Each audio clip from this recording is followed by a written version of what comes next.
When you are trying to get to the next level and you can see where you're trying to get to, there is a ceiling that you have to break through. But in order to get to the next level is because you can see what you want to become. But the only reason you can see the next level is because this ceiling is made of glass. In order to get to the next level, you must be willing to break through the glass. Anytime you break through glass, you are going to get cut. You are going to bleed. And in order to get to the next level, you are going to have to give up something that you care about. You cannot take everything with you. Everybody come with you can't go with you. So when you go through the glass ceiling, you have to be willing to get cut. The cut is going to put some bruises and blood. But that's the only way to get to the next level. I understood that. I knew that I could not remain the same and change. You got to grow. You can't hang out with everybody you've been hanging out with to go to the next level. You can't do everything you used to do. If you do that, you'll never grow. I'm going to tell you something that every successful person has to do, including you. Believe it or not, every successful person in this world has jumped. I'm going to tell you what I mean by that. You are going to have to jump. You cannot just exist in this life. You have got to try to live. If you are waking up thinking that there's got to be more to your life than it is, man, believe that it is. Believe in your heart of hearts that it is.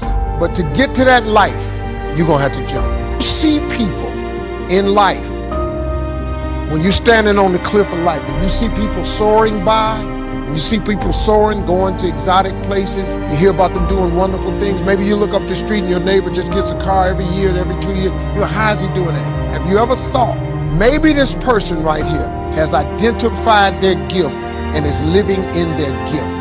Because your Bible says, your Bible says your gift will make room for you. Your gift, not your education. You go get an education, that's nice.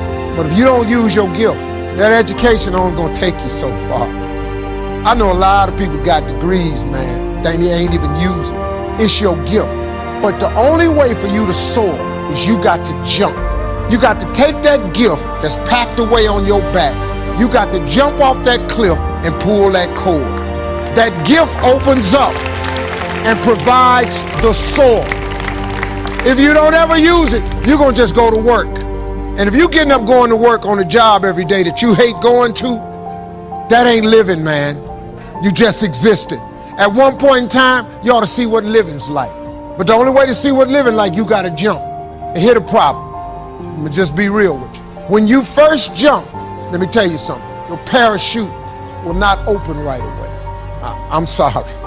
I wish I could tell you it did, but it don't. When you jump, it's not going to open right away. You're gonna hit them rocks. You're gonna get some skin tore off on them cliffs.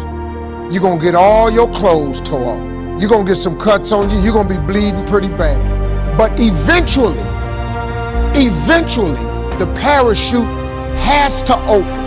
That is a promise of God. Here's another thing. You can play it safe and deal without the cuts and the tags. And you can stand on that cliff of life forever safe. But if you don't jump, I got another promise I can make you. Your parachute will never open. You'll never know. You'll never know what God will do.